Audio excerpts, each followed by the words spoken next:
Este es el segundo vídeo del tema 2 y como he faltado durante una semana por una gripe, pues vamos a reducir los contenidos y vamos a ver solo el reino moneras, dejando los prototistas y los hongos para temas posteriores, ¿vale?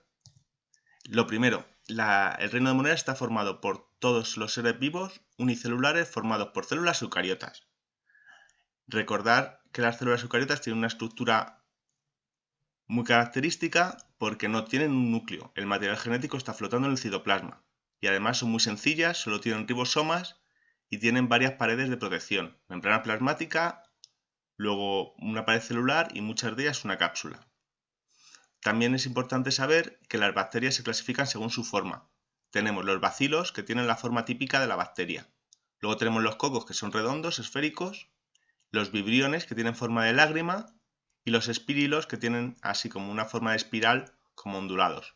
¿Vale? Tenemos 4 tipos de bacterias según su forma: bacilos, cocos, vibriones y espirilos. Como os decía antes, tenemos que recordar lo que sabemos de la célula eucariota, que tiene varias estructuras externas de protección.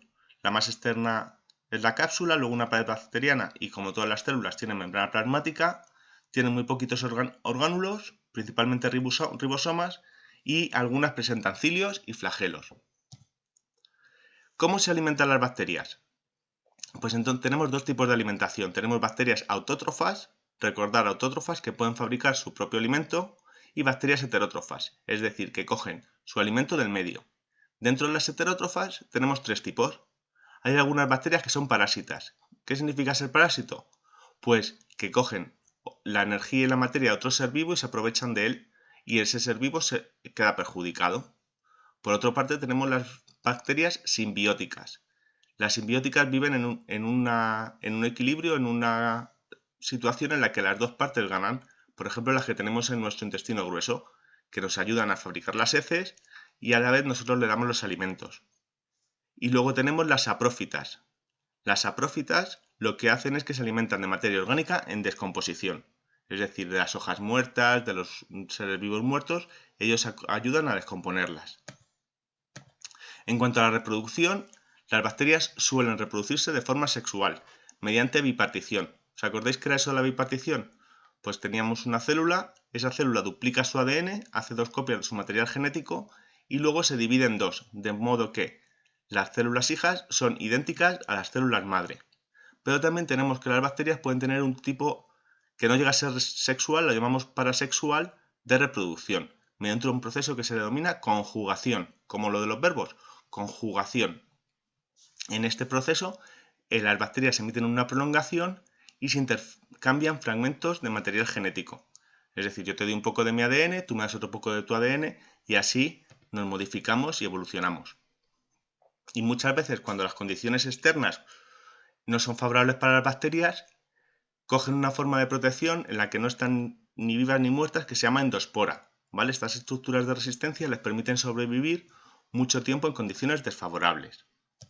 Aquí tenemos 2 imágenes. Aquí vemos la bipartición, tenemos una célula, duplica su ADN y luego se parte en 2, de modo que las células hijas son idénticas a la célula madre. Y aquí tenemos un ejemplo de conjugación. Vemos 2 bacterias que están unidas por una prolongación y se intercambian fragmentos de ADN. Por último, ¿qué importancia tienen las bacterias?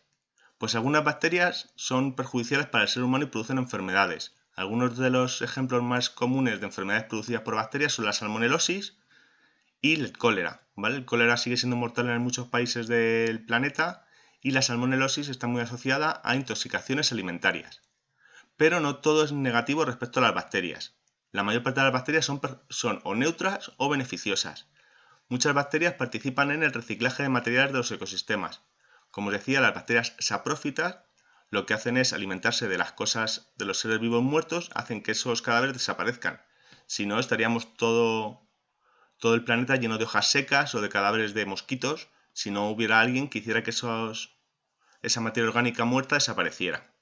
Y también las usamos los seres humanos. Acordaros que hacíamos yogur, ¿vale? El yogur lo hacen bacterias.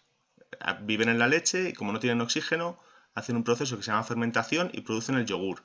También las usamos para obtener medicamentos y como herramientas para la investigación. En muchos centros de investigación, en muchas universidades, estudian las bacterias para aprender cosas sobre las células que podemos aplicar luego en el ser humano.